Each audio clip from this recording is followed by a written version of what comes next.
Okay, well, welcome everybody to the Marine Amateur Radio Club's in-person meeting.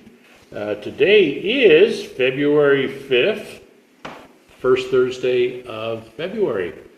Tonight we are going to talk about electricity, components, and circuits.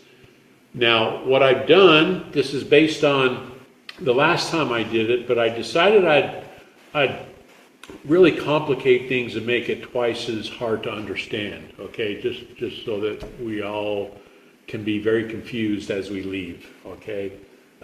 No, that's not what I'm going to do. We are going to talk about things at the very top level, and we're not going to get into the nitty-gritty, although there are some things that you will need to understand in order to pass your technician class. So this will be a great primer on the electrical discussions, okay?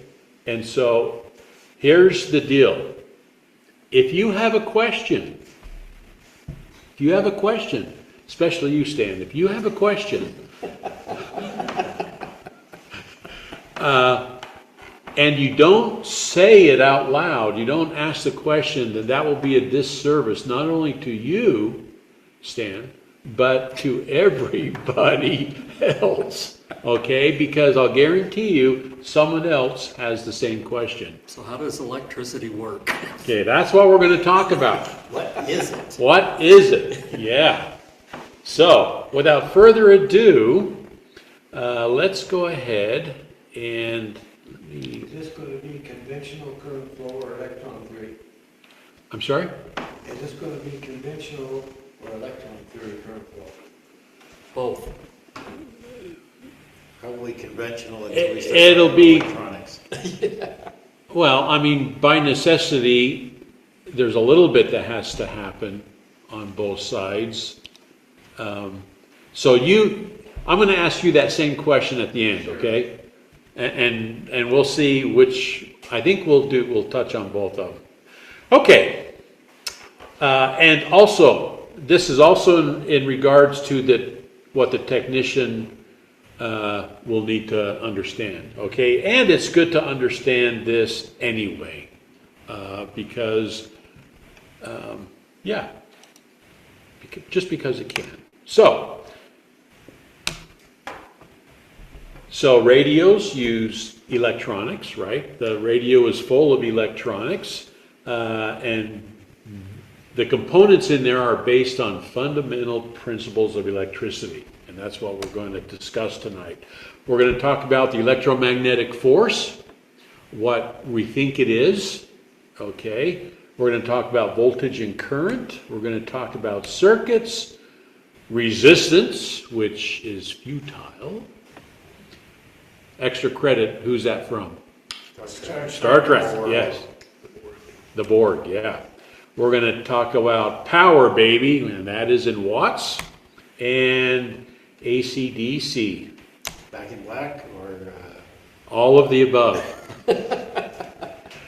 And we're going to also just discuss briefly common types of electronic components. Okay.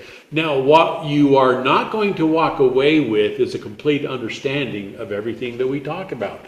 We're only going to talk about stuff that you can talk in an elevator. Okay. Now, this is elevator talk. This is 60,000 foot level. Okay. So here we go. First thing is electromagnetic force. Here's the deal. When a current is flowing in a wire or some conductor, there's a magnetic field that is created. Okay, as a matter of fact, take anything that is long, and I'm going to take the antenna here, and we use what's called the right-hand rule. I take my right hand and put my hand over the conductor, and the thumb is going to point to where the flow of electrons is going, and my fingers are showing the direction of the magnetic force going around it. Okay, it's the right-hand rule. This magnetic field rotates around the conductor, and the current flows from positive to negative.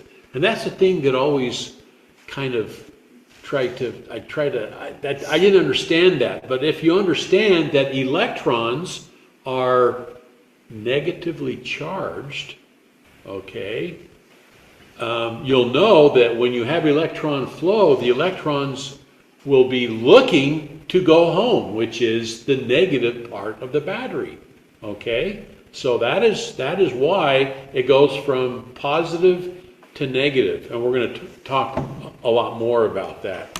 Now, here's something else, and we already kind of briefly described what happens with that first picture. Whether you're using an antenna to send RF energy, which is electromagnetic radiation, okay, or you're using a conductor like a wire in your house to send electricity, there are two forces at play all the time, okay? You have the electric field and you have the magnetic field. You notice that the magnetic field and the electric field are 90 degrees of one another. They're perpendicular. They don't fall on the same plane, okay? I'm not going to tell you why that's the case, but I'm just telling you the fact, okay? That you have an electric field and a magnetic field. That's why they call it electromagnetic radiation or electromagnetic force, okay? Now, light and RF energy travels at, rounded off to 300 million meters per second. That is how fast light is. It's actually 299,792,458 meters per second. Since nobody can remember that, we round it up to 300 million. Okay, 300 million meters per second. And for those of you who have taken the technician's class already, you'll know that the 300 number is a constant that we use for additional calculations. We're not going to worry about that here, but the speed of light is important in ham radio, okay? So 300 million meters per second, how many miles per hour is that? 980 times 10 to the 6 feet per second. That's not miles per hour. That's feet. 186. That's 186,000 Miles per second. miles per second. Divide by 36. Miles per hour is 670,600,000 miles per hour. And how many miles per year? You need to add a whole lot more zeros, okay? Light year. That is a light year, yeah.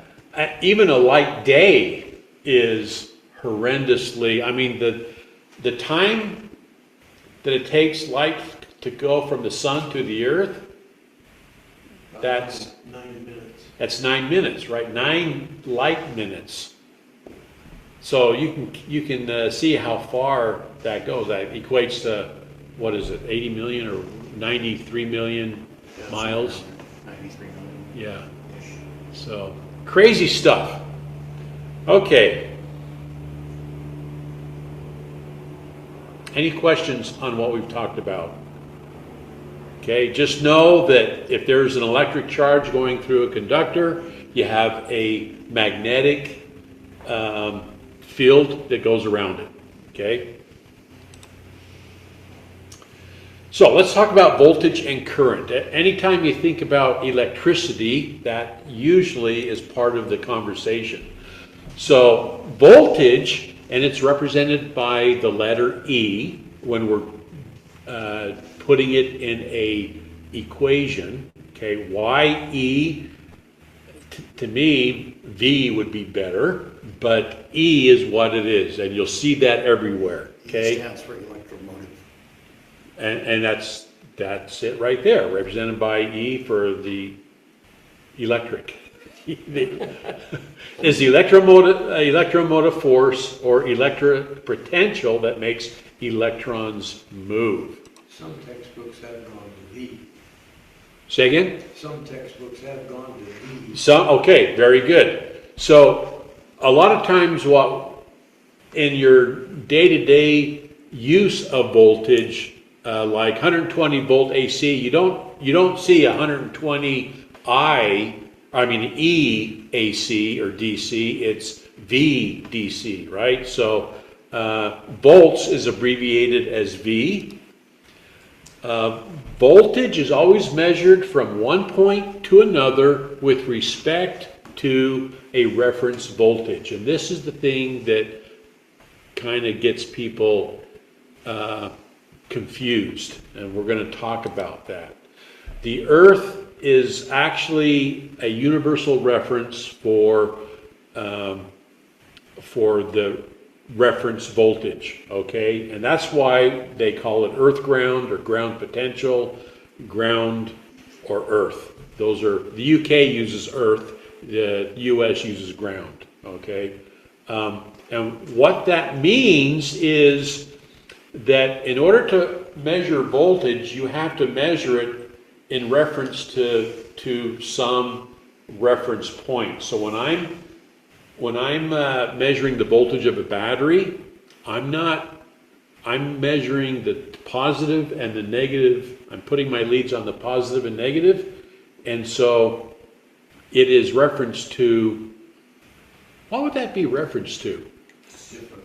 The difference between the positive and negative field, yeah, which is your true voltage. Okay? Would you call that floating ground, or? No, it's not a floating ground. Well, floating, it's not tied to Earth, it's just up there, floating around The ground with is the the batteries. The ground is the battery. Yeah, that's what I'm saying by the floating ground. It's, the battery is the floating ground. It's not You could Earth. possibly It's not think of it that way. Earth. It's, anyway, it's just the way I think. Yeah, okay. Let me just give a Floating ground means that the ground of your electronic circuit is not connected to the actual earth ground. Yeah. Correct. That's what that term means. Yeah, what I was going to say is automobiles up until, the late 50s all had positive grounds. And then they went to negative ground when they realized that the electrons move, not the protons. Yeah.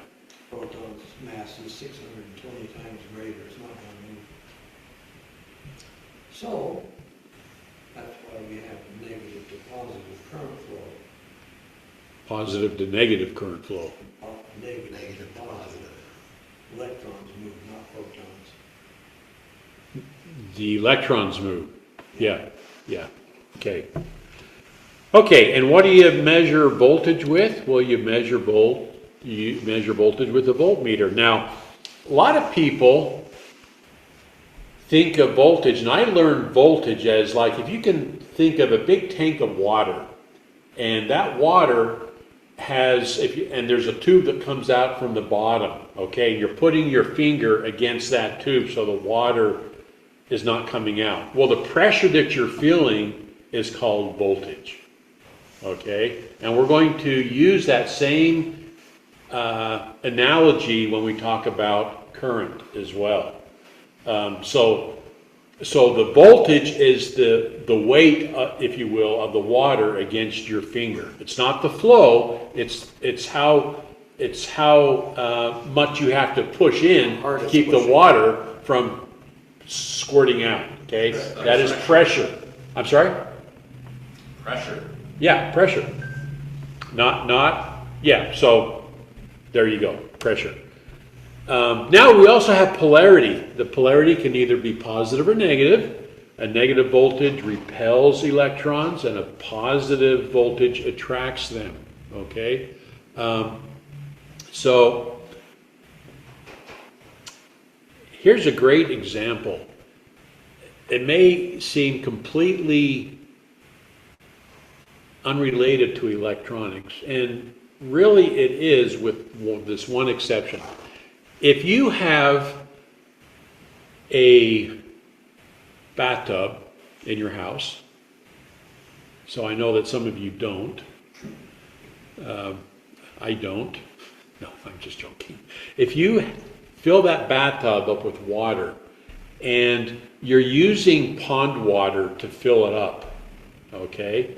Now, I'm thinking back when I lived in Pennsylvania when we got our water from a shallow well, okay? And it was always yucky water. It was always cloudy. And it didn't matter how long you let that water sit. The heavier stuff goes down, but it was always murky, okay? So the question is, why is that? And if you've been to my water purification class, you'll know the answer to that. It's cloudy because of you have a negatively charged particles in there that are always repelling. They don't settle down. They're always moving. They're always repelling one from another.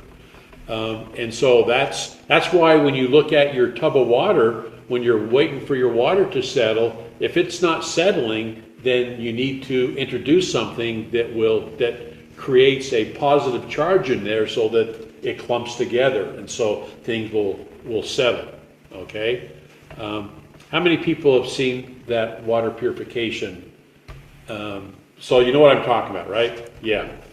Okay. Well, that's a great example of the electrons repelling, and it doesn't matter how long you let that water sit, it'll always be cloudy. Okay. Now we have current.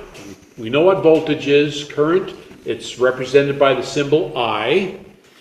And it is the flow of electrons.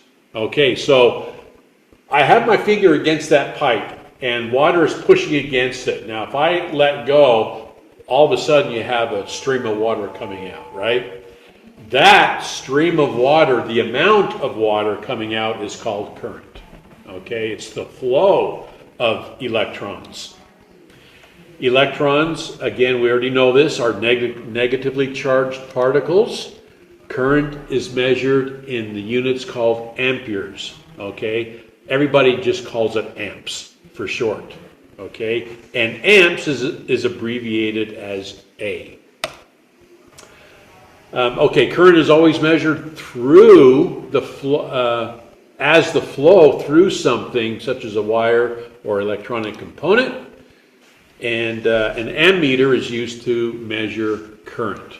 Okay, and most of your voltmeters also it's also an ohm meter and an amp meter, okay, or an ammeter.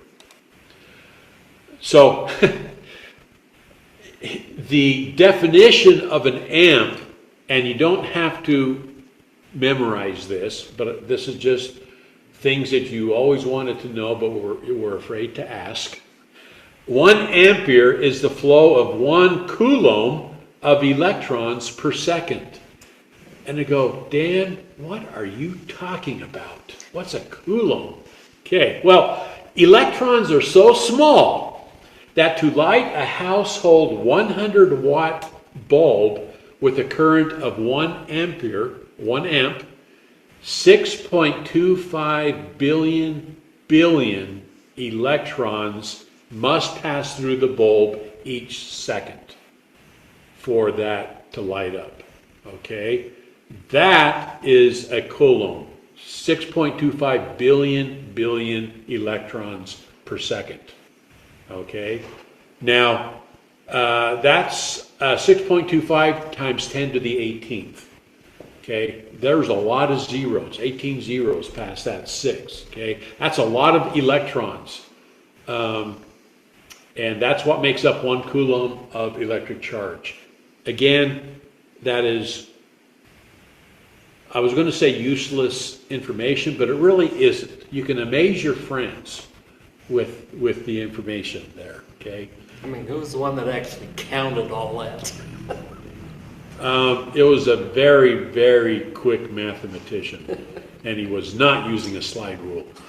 I had a textbook. I had a textbook one time that said, "We will place a student at this junction and ask them to count the electrons." Said, it's a very small, very fast student. Very, very, very fast. Yes, and very small. Okay, so now that we have voltage and current, we can actually make a circuit.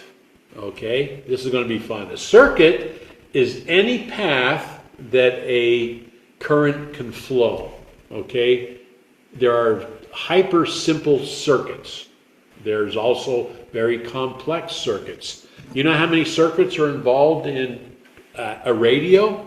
Even an AM radio? There's lots involved, right? So, if two or more devices, such as a light bulb, are connected in a circuit so that the same current must flow through all of them, it is a series circuit. And let me turn on my laser pointer.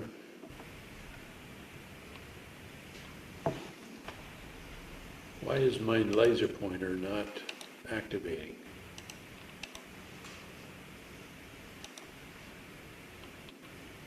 Holy moly. Okay, well, for some reason, I can't see it. Okay, that's good to know. Color. Let me try this. There we go.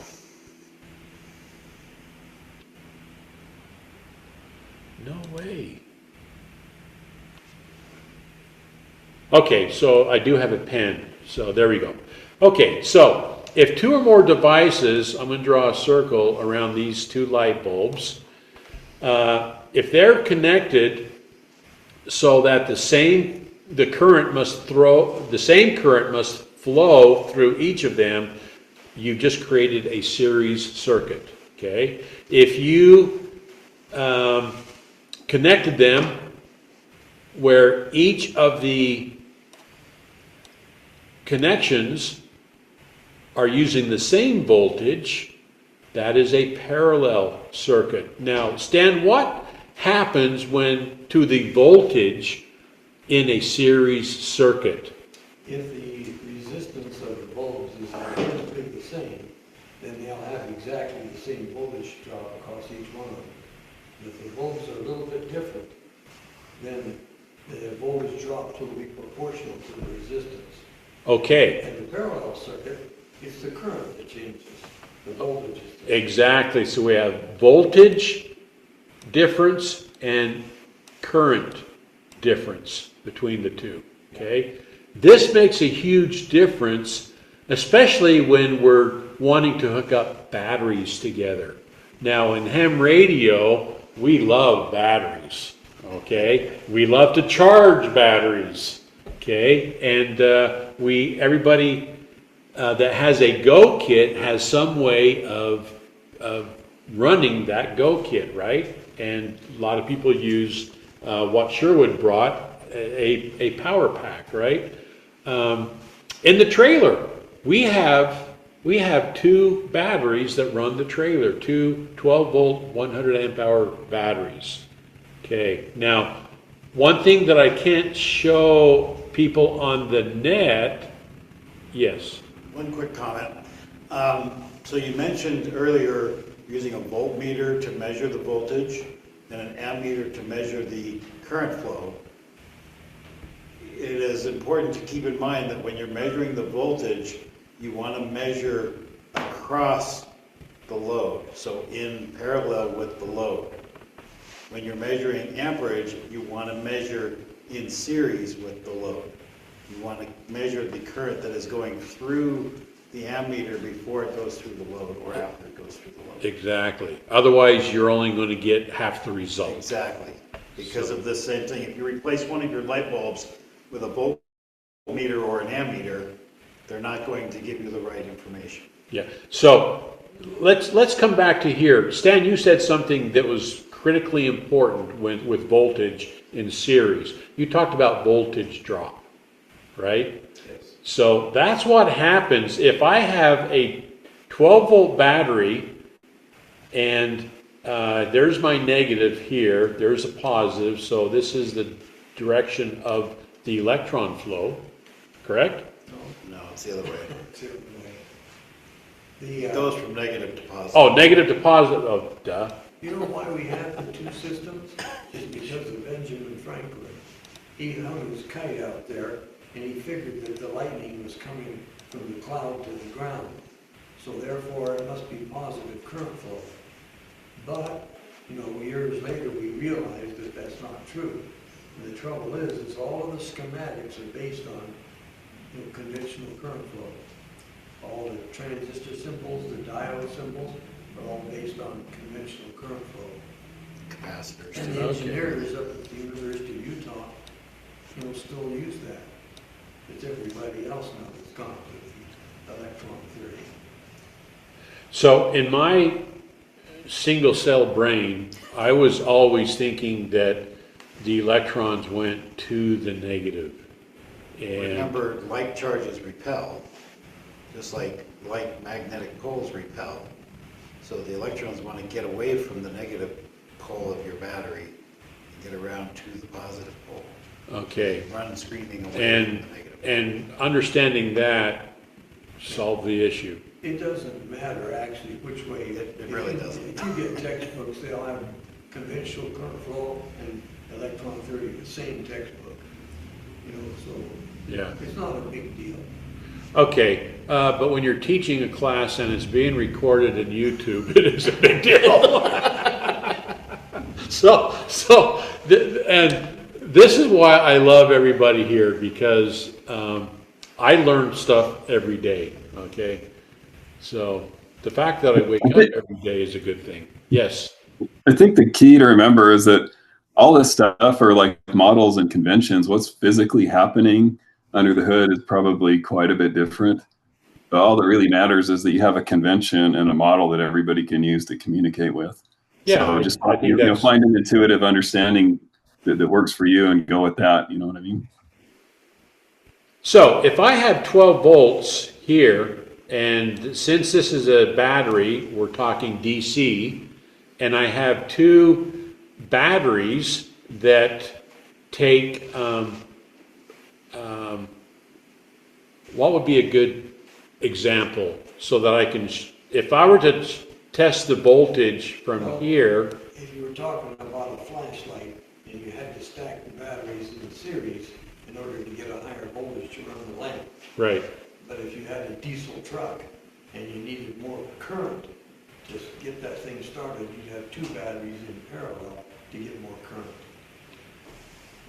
right. So we have two loads, two light bulbs, and I want to demonstrate that if I measure here versus here, my voltage is different. So where's the other point that you're measuring from? Is it the positive side or the negative side of the battery? Well, it'd be right It here. doesn't matter, but the problem he's got there is, little drawings give the appearance that the two light bulbs are identically the same. If he wants different voltage drops, he's going to have to put a big light bulb in and a little one. We'll pretend they're the same. Right, but I'm just thinking everything is equal. Everything is perfect, okay? These are both the same, they both have the same resistance. Yeah, if they both have the same, then they have, of course, a 12-volt battery, they'll draw 6 volts across each volt. Okay, that is my point. Yeah. Okay. Versus a battery where you have your light bulbs that are in parallel, I'm going to be measuring 12 volts here and 12 volts here, but my current will be halved If they're identical. if they're identical. This is assuming everything is identical, Yeah. okay? And in reality, it doesn't matter because there's a formula that we use to figure this up, and you put in the values of each load. So it's just easier to explain and understand when everything is all identical, right? But that doesn't matter because there's never in real live world where everything is perfectly identical. Okay, this is all laboratory stuff, right? So let I have a me. question. Yes. So in the series, if we add another 6-volt light bulb, none of them light? Because we don't have. No, it'll split it evenly between all three of them. Oh, it will. If you have 3 bulbs that are all the same, No, they're all 6. If I get to All the 6 third one, volts. yeah, they're all 6, then you well, can't, you don't they run won't it. be Then 6 you volts. need 18 volts. to Right, run. that's what I'm Yeah. saying, none of them will light. Well, they'll light, they just won't be very They'll be bright. dim. Okay, they'll all be They'll dim. each Yeah. get a third. If you have three of them in series, and they're all the same volt, the So same you'll go wattage from volt, 12 to 8 to 4 4. volts. then you Okay, get so 4 it'll be volts. And if you're trying to light LEDs that require A certain value. voltage, Yeah. then they won't light up. Got it. Okay, but in the incandescent lights, you know, if I plug it into 120 volts, you know, if it's a 120 volt AC light, 17 volt, okay. and, you know, it'll just be really dim. Okay. So, okay. So that's with a load with a single battery. Now let's talk about two or more batteries. Okay, and this is critical. I don't know how else to do this. Actually, I can do it right here. So it'll be here. So I have two batteries in the trailer. And these two batteries are 12 volt batteries and 100 amp hour batteries for each of them, okay? And I have these, since everything in the trailer is 12 volts, I'm going to call this my positive on the right hand side. Here is my positive connection to the trailer, and here is my negative connection to the trailer, okay?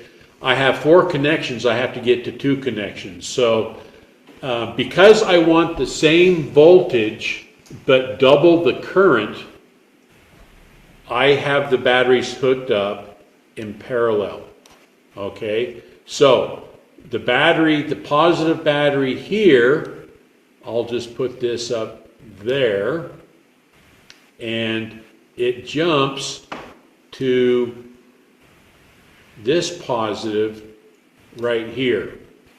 On the negative, I do not, you never want to plug this negative to here. What I want to do is there's a negative, I want to plug this here and plug the batteries like this. It will work this way, just the way this picture is right here. But when I'm recharging the battery, if I recharge my batteries and if they're hooked up like this, then you're going to get some weird stuff on the batteries. This battery here that is hooked to the charger first and is hooked to the load first is going to be used first, and it will ski-wampus your, it'll make the batteries uneven. And with lithium iron phosphate batteries, you don't want to do that, right? So even if you have a BMS on each battery, that'll cause that to happen? Even with the BMS, I want to, because both batteries have BMSs, I want the same current leaving both batteries at the same time. Okay, and you do that by hooking it up like this. What they do in motorhomes and other applications like that, they have what they call a battery isolator, so that the charging circuit, you know, is not contending with the batteries. Yes, I don't have that. We don't want to get into that here. Yeah, so, okay, does that make sense? Okay, so when you look into the trailer, you'll notice that one battery is connected to the trailer positive and the other battery is connected to the trailer negative, and this, I'm using the same current both for the load leaving and for the battery charging, because my charging circuit comes from here. It comes from the trailer. Okay, so I have, this is one thing that would have been nice to write on the whiteboard, but everybody else won't be able to see it. Maybe we can talk about that later. We're kind of going into the weeds there. Yeah, so there you go. So that's a circuit. Now, something, I promised I was going to talk about resistance. All materials, regardless of what material it is, impede the flow of the electrons to some varying degree. Okay?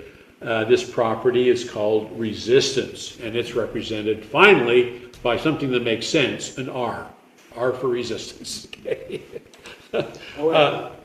Resistance is measured in ohms, and just when we thought we were doing well, now we bring another thing into the picture. This is called ohms.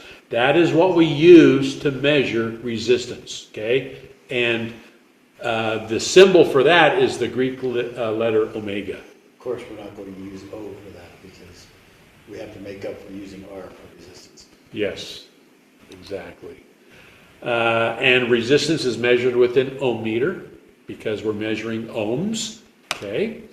And so materials where the electrons flow very easily are called conductors, and materials that are, oh, by the way, the human body conducts electricity very well. We have a lot of salt water in us, sodium, and that is why we are such great conductors. Okay, salt water is a great conductor. Yeah, I might mention that between 40 to 60 volts will overcome the resistance of the human body, depending on, conditions like if you're wet or not. Sure. But you get up to 120 volts, and it doesn't matter anymore. You're dead. Yeah. It passes between one arm to the other through your heart. That's it. Yep. Yep. So that is a good reason to wear your PEP, huh? You do not want to be part of the circuit. Okay. Now, what is the definition of a circuit? It's something that allows the flow of electrons to go from point A to point B. You do not want to be involved with that. Okay? And those people who are, then we have to do stuff with them. So I've seen pictures of guys energizing very high voltage circuits, and they will wear these special suits, and one guy will be the guy who's going to energize the circuit, and he's got a long pole that he's going to use to flip the switch. Meanwhile, there's another guy standing twice as far away with another long pole with a hook on it wrapped around the first guy. And his job is to drag that first guy away from things if something goes wrong. So they take that stuff seriously. Let's put it that way. I just might say, I was testing today just for fun. My Tesla coil that I have that stands about 4 feet tall, it puts out a little over 1 million volts. And yeah, the lamps. So you can put your finger on top, and it'll jump to your finger, and it feels like a pinprick. Yeah. Because there's no current. Yep. But the voltage is there. On the other hand, back in the old days when they built TVs with picture tubes on them, and I flunked a student because he If you weren't careful, things start blowing off your body. You can definitely hurt yourself. Yeah. Okay, materials that resist the flow of electrons is called an insulator. Okay, so examples is ceramic, glass, dry wood. Just because it's wood, it has to be dry. Okay, most plastics, anything that are non-metal, anything that's not a conductor would be an insulator. Okay, so let's talk about Ohm's law. This is part of the technician test that everybody needs to know. Okay, so George Ohm, a 19th century scientist, he discovered, and it's amazing how these guys back then figured this stuff out. He discovered that voltage, current, and resistance are proportional to each other. Okay, he knew a particular value of voltage, he knew about the current, and he knew about the resistance of some material, and he figured out, hey, wait a second, these are all interrelated. Okay, and so we call it Ohm's law, and that is that current is directly proportional to voltage and inversely proportional to resistance. Okay, that is Ohm's law right there.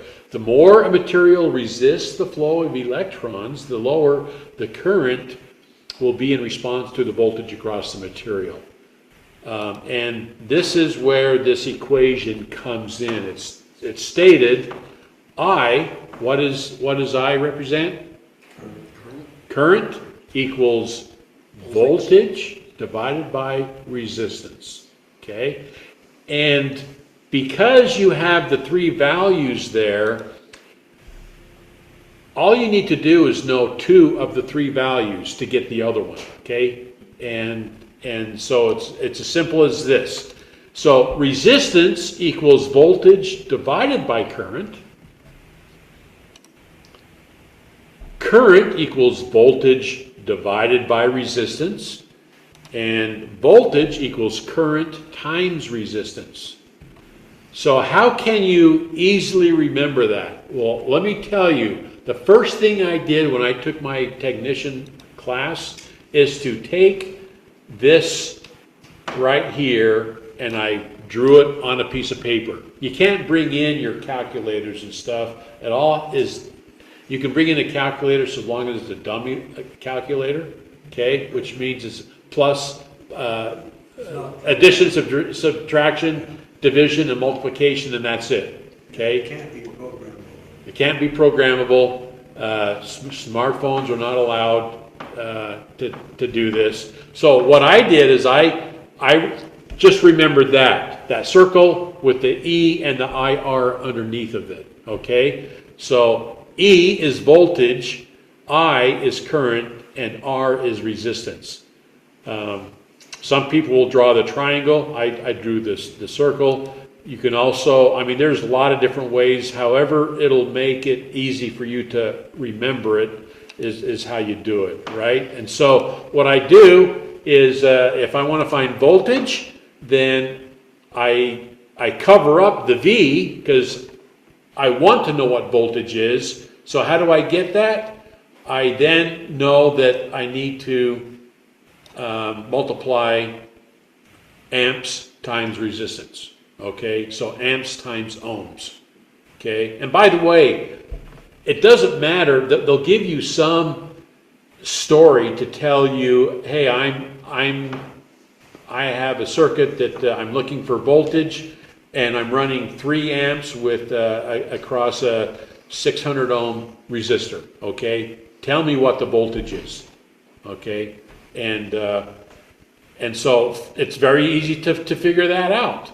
To find out amps, well, it's voltage divided by resistance. To find out resistance, it's voltage divided by amps. So you cover up what you are looking for, and the remaining letters is, you know, that you have V over I, or V over R, or I times R. Okay, there's only 3 possibilities.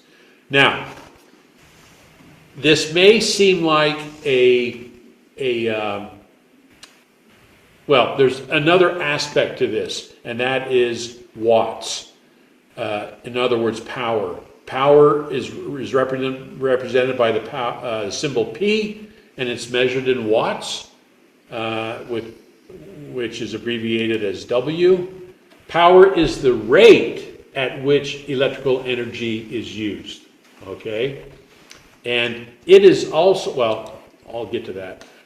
Power is calculated as the product of voltage and current. Okay, so we're talking about similar relationships. An amount of power consumed is often referred to as the load that is applied to the circuit. As with Ohm's law, if you know any two of the power, voltage, or current, you can determine the missing quantity. And so there's the equation right there. Power equals voltage times current. Okay? You know, I've always told the students the easy way to remember that is pi. The word pi, power is equal to current times Right voltage. there. Yeah. That's the other thing that I put down on the piece of paper when I first sit down. I put pi there. So I have 2 symbols. One is EIR and the other one is PIE. Okay? And now you can ask me anything you want to about watts and resistance and voltage and whatever, and I can since I already know what this looks like, I know what to do. So, as an example, if I want to find what watts is, or the power, then I cover up the P, and I know that I need to multiply amps times volts.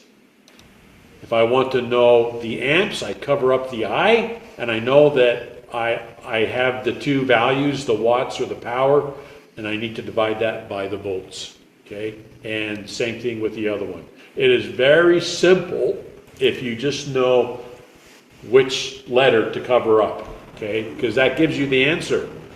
Now, if you put it all together, you can look at this, and I never use this unless I am actually building a electronic project, right? And I'm interested in knowing this stuff. But for technician, you don't need to worry about this. But this is a single graph that tells you anything that you're looking for. If you have power or voltage or amperage or resistance, you can find the other. Okay, that's as hard as it's going to get. Let's talk about AC and DC, okay? And I'm not talking about the rock band, okay?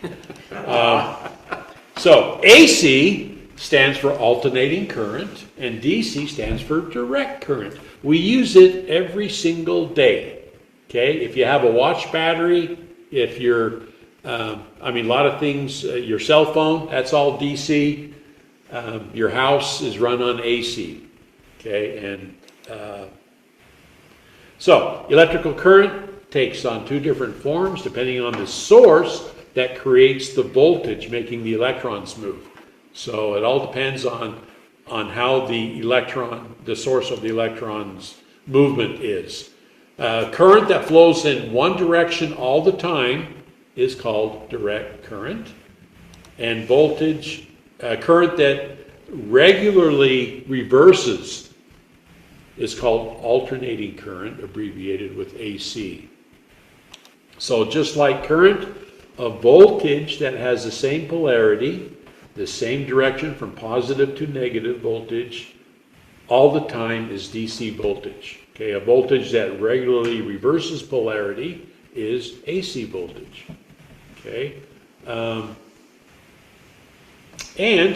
we can take a look at the difference in a scope. And I was actually going to bring an oscilloscope to show this, but yes, and I want to do that, and I want to talk with you because I want to not only do AC/DC, but I want to show other electrical components of what it would look like on an oscilloscope. So this is part one of a two-part session, okay? So there you go. With AC, AC has a sine wave, okay? And depending on the frequency, now in the US we use 60 hertz, okay, as the frequency for the AC. This squiggly line is, actually I'm using black. Let's change the ink color to yellow. Okay, yeah, this squiggly line is doing, here's one cycle right there. It goes up to 100 and Actually goes to 170. 107 and down 107. 170.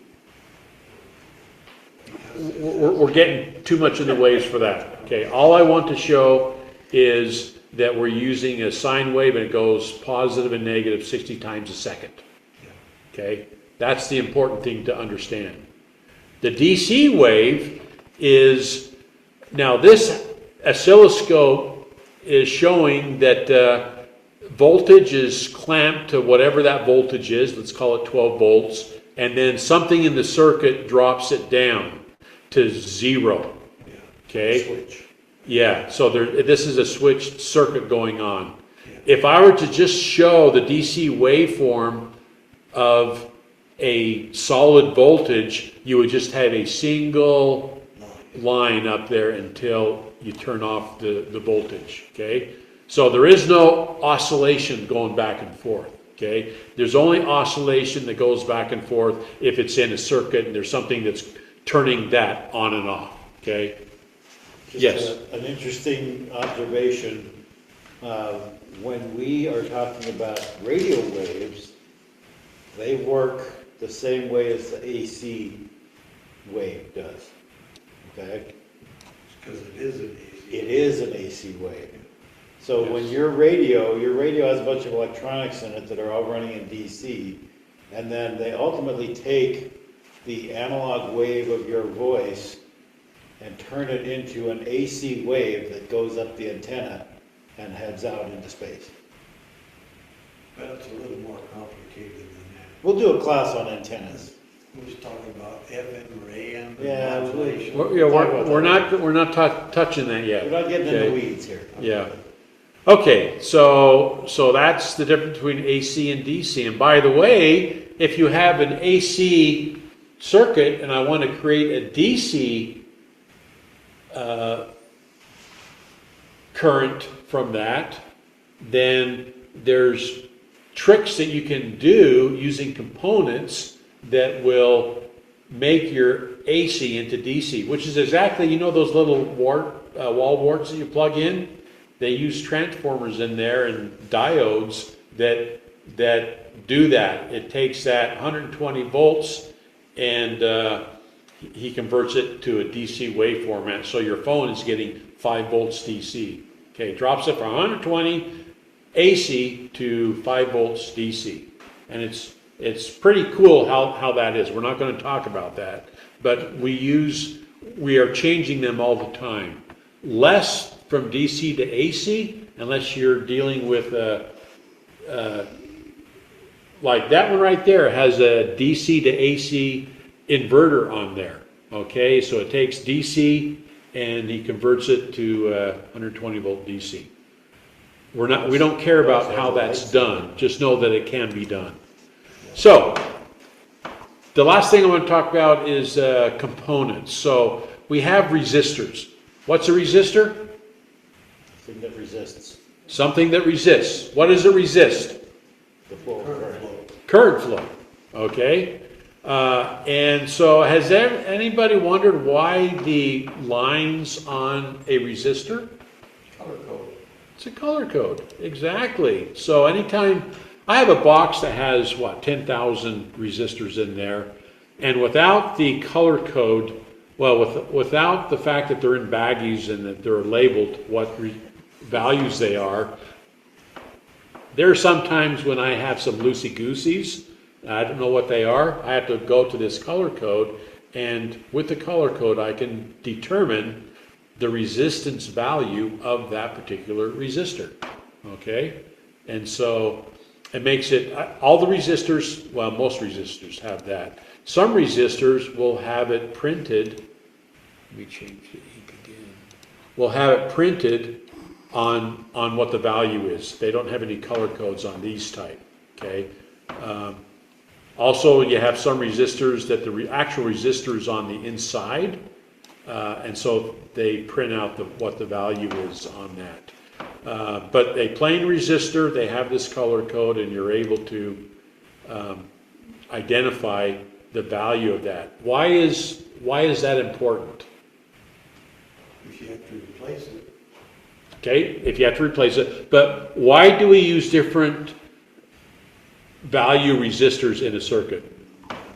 Well, the resistor will change the current flow based on its value So at a particular voltage. our circuit is looking for a particular value, right? We use the resistor so that we're not blowing whatever it is we're trying to deal with, okay? So you can also put resistors in parallel and series, and it does something as well as everything else that I talk about. We're not going to get into it in this class. So the resistor symbol is this kind of a shark tooth symbol. As a matter of fact, this particular schematic comes right from the technician test. Okay? You don't need to understand what this all is. All you need to do is know what the symbol looks like. Okay? And if you look at a schematic, if it's a resistor, it'll not only have the icon that you see there, but it also tell you that it's an R. As a matter of fact, if you look at a printed circuit board, there's probably an R on many of those resistors. Some of them will actually have the value of the resistor. Okay, so that's a resistor. Here's a bunch of other types of components. And with every component, you have a electronic symbol for that. So it is something good to understand, and we're going to go through a few of these. There's the capacitor, there's a resistor.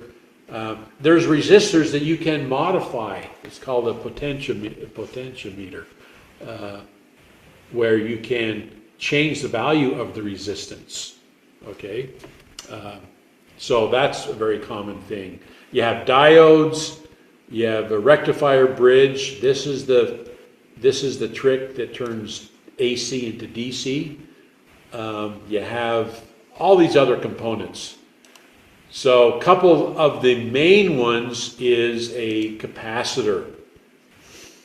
So what's a capacitor? A capacitor is a device that stores electrical energy. Okay? And it uses a dielectric to do that, or something that is, it's an insulator. And the storage of the energy is called capacitance. Okay, and it's measured in farads. And there's actually a guy who figured this stuff out, and we named this after Mr. Farad. And we'll talk about more of that a little bit later on. Capacitors used in radio circuits have values measured in picofarads. How big is a picofarad? Yeah, it's a trillionth of a farad. Okay, a nanofarad, nano is a billionth of a farad, and a microfarad, which is a millionth of a farad. So we're talking extremely small values. Okay, and they're measurable. So a capacitor stores and releases energy in a circuit. That's the important thing.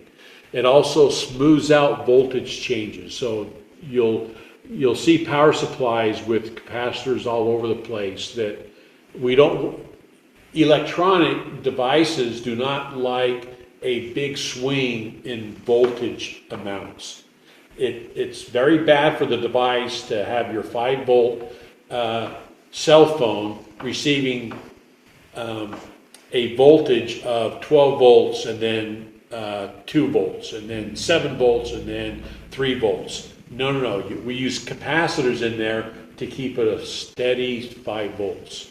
Okay, so that's what happens there. And there is the symbol for a capacitor. And they show the symbol as to how that particular device is made. You have the two plates separated by a dielectric. Okay. Inductors. Inductors are one of my favorite electronic components because they're used in so many ways. So an inductor, it stores magnetic energy. Okay. The capacitors store voltage energy, electronic energy. Inductors store magnetic energy. We already know that when you have a current that goes through a wire, it has a magnetic field as well as an electric field that is produced. Okay? So an inductor is the thing that stores the magnetic energy. And it is called inductance. So inductor, inductance, and it's measured in henries. And as it relates to radio circuits, we have nanohenries, microhenries, millihenries, and henries. Okay.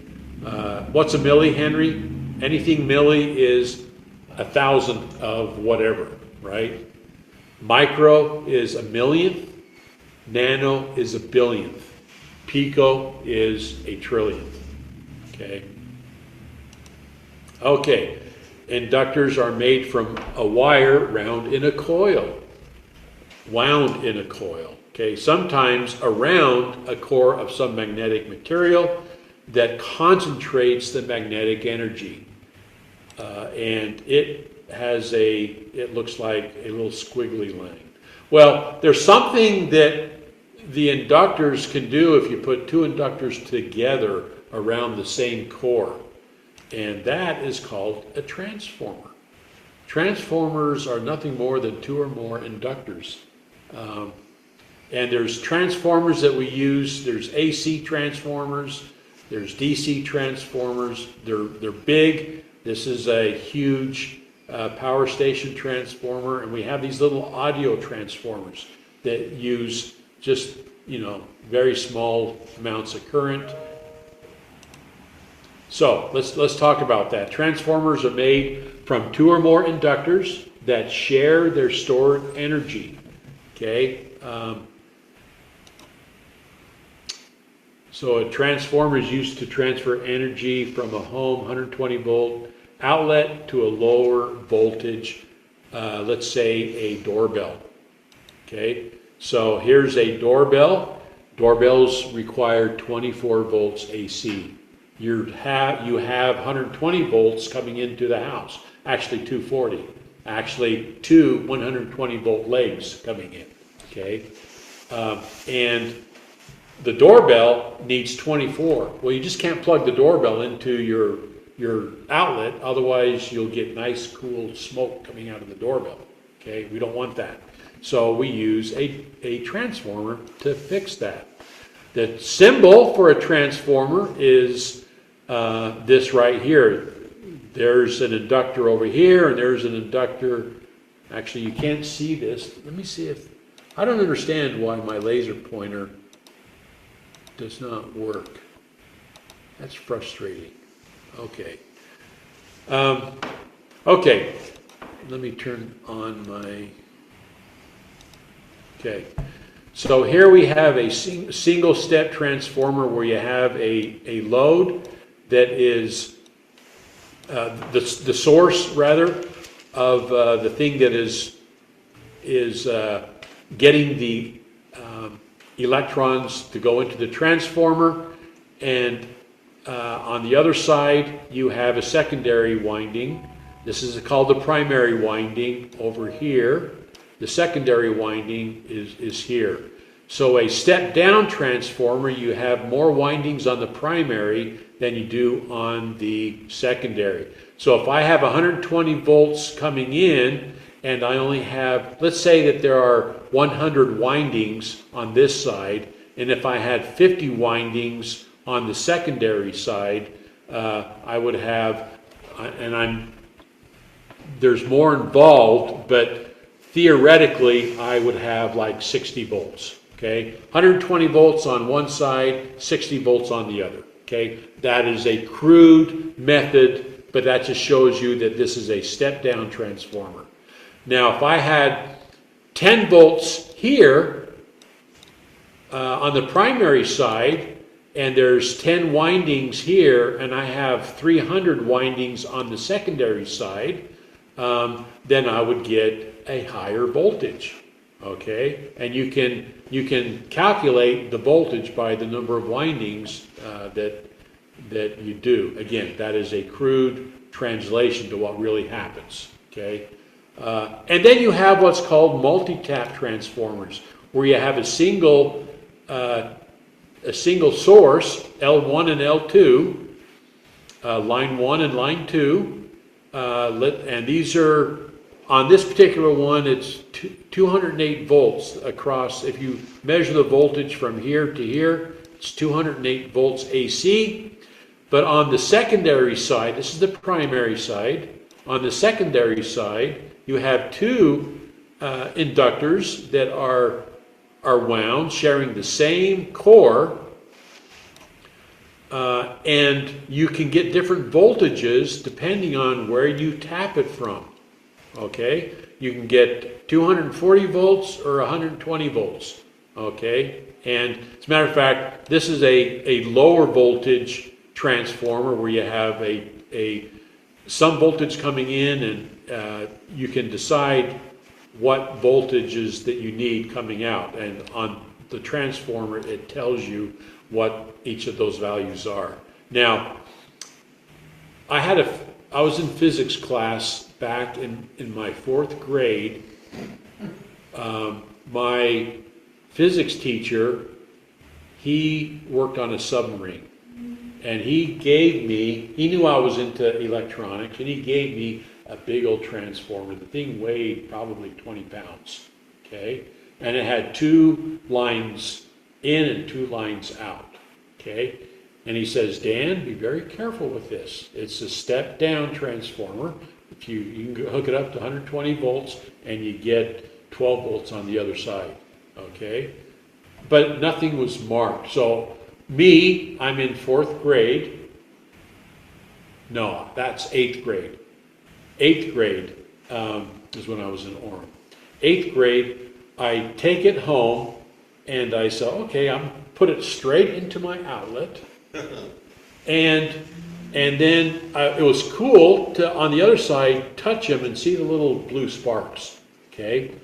Well, a few days goes by, and I couldn't remember which direction was step up or step down, because you know what? If you put a voltage here, the reverse happens, where you can make this step down transformer a step up transformer. So I put 120 volts on the secondary side, and on the primary side, I touched them because I wanted to see the blue sparks. And guess what? I was blown across the room. Okay? The house power went down.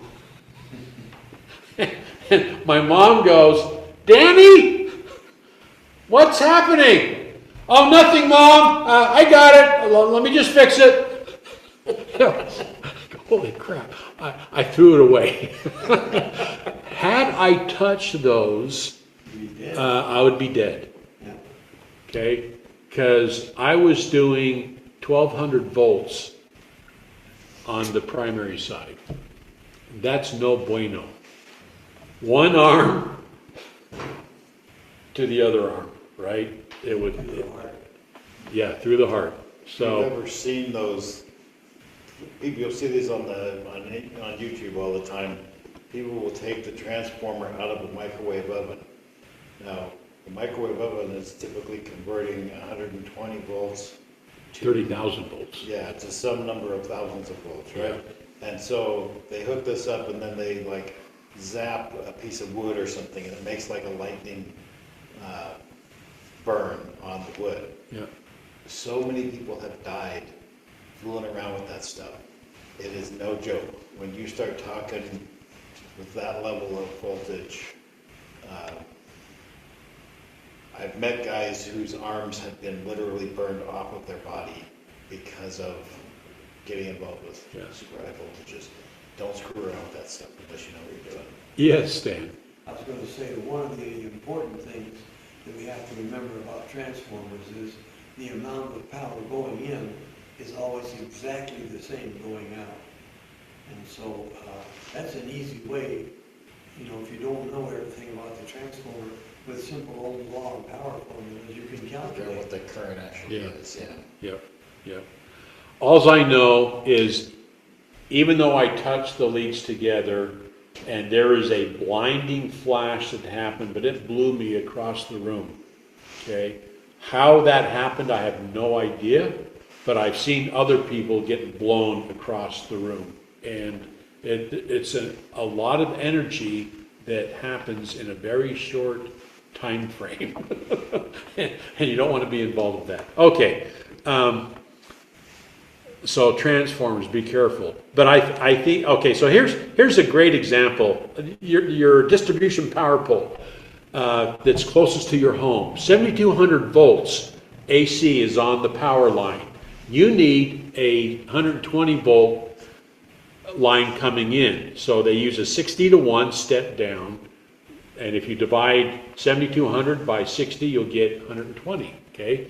You actually have 220 legs off of this transformer, and it's a multi-tap transformer, okay? So you have a hot here, and you have a hot here, 120 volts, 120 volts. That's measured from the neutral. So there's 120 volts, there's 120 volts, but if you measure hot to hot, that is 240 volts. Okay, so that's how you get the 240. So we use transformers all the time. Then we have diodes, transistors, and integrated circuits. And I'm just going to go through this pretty quick because we are almost out of time. And so I'm going to let you read that on your own. Just know that we have, let's talk about diodes.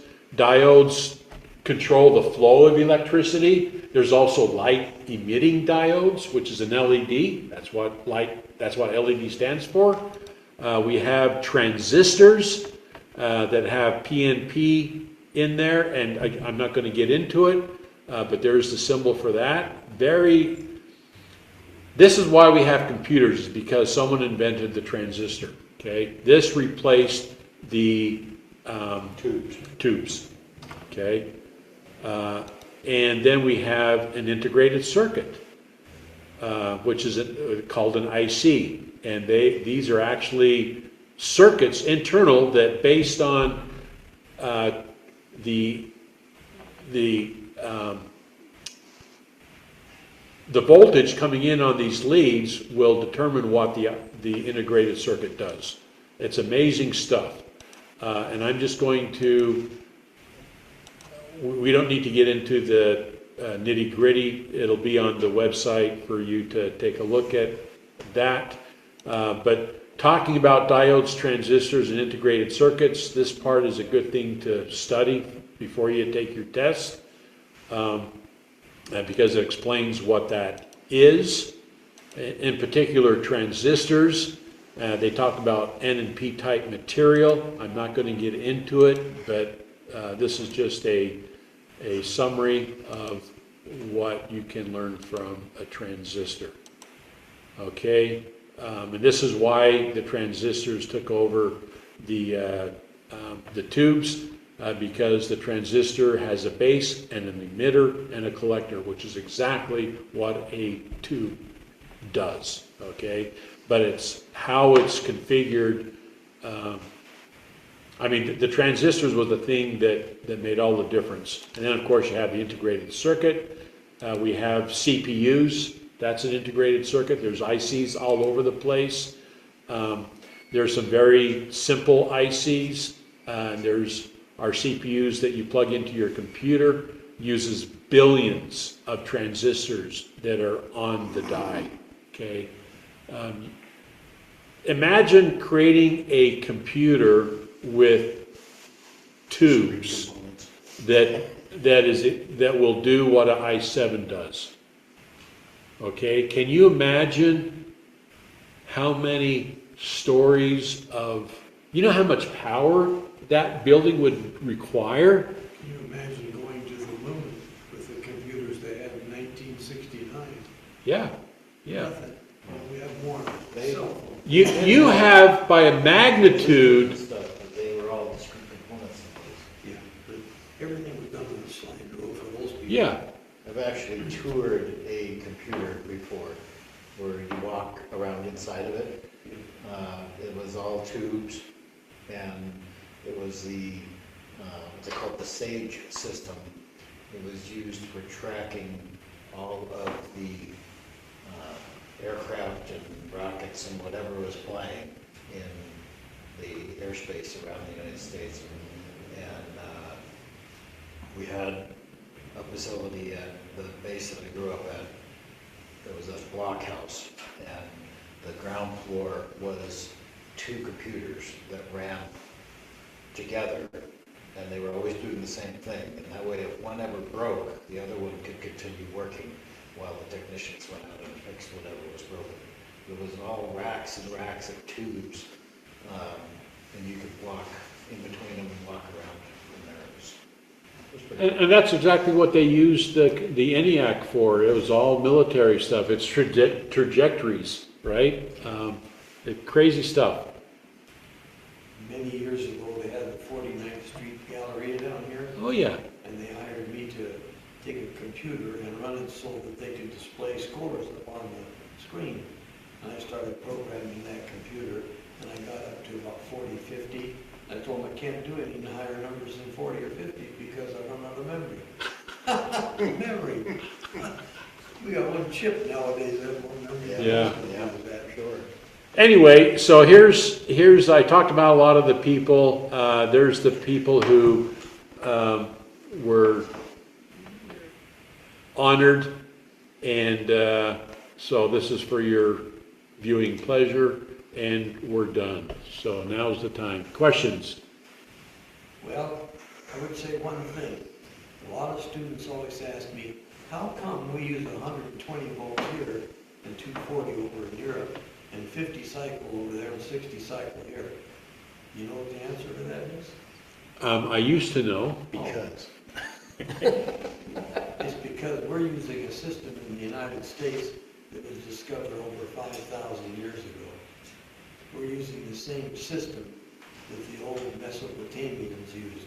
They used a base 60 number system. We're still using it today with our clocks, 12 hours, 24 hours. We use it, dozen eggs. All of that came from those people, and we're still using that today. And so we have one circle is 360 degrees. Right? That came from their year was 360 days. And so the Europeans, they're on the metric system. So everything's got to be 100. So it's 400 degrees in a circle. And that's why they use 50 cycles. So, because I mean, 60 cycles, you get three-phase power. Well, 60 cycles is based on our clocks. 60 seconds and so forth. Okay. Very crazy. Yeah. Crazy. So if we went to the metric system, we'd have to change everything. You know why we didn't go to the metric system? Because of that, probably. Well, no. What happened was, just about the time Canada went to the metric system, but just about the time we were ready to go to the metric system, computers came along and people said, well, we can just ask a computer and it'll change it. And so why do we need to change? And so they didn't. But, the medical field and, space and so forth, they all Yeah. use the metric system. Yeah. Just like everybody in the world speaks English, they're required to learn English. But if you're a pilot, You're required in the U.S. to know the metric system if you're dealing with Science. a lot of things, right? So, anyway, very good. Questions? Do you have any questions? No? Okay. Anybody? Okay. Thanks, everybody, for joining us. We can go ahead and stop the recording. One question. Yes. Why did you bring the solar cells? Sherwood Road. Show and tell. Yeah. Show and tell or showing off? He's making the rest of us drool. Yeah. So, well, very good. Thanks, everybody, So for. is part 2 the first week in March? I want to work with you, Stan, to see when would be a good time we can get together, and I'd like to get something so that I can use that scope and show everybody. Yeah. I have some other scopes as well. I've got some run on batteries, for example. That would probably be a lot easier. Yeah, and we can I'll- hook it up to a microphone or whatever you want. Yeah, okay. I have a device that I can control the frequency tone, Yeah. and that's fun to put on an oscilloscope. Yeah. I also have the capability of turning a computer into an oscilloscope. I have a device that can do that. Okay? So it gives you a little bigger screen. That might be good to, give me the app, or if there's a way I can do it on this, Yeah. on one of the computers, whoever's presenting. Sure, That way we can let everybody see. sure. All right. I'm gonna stop the recording. Stop the recording. Thank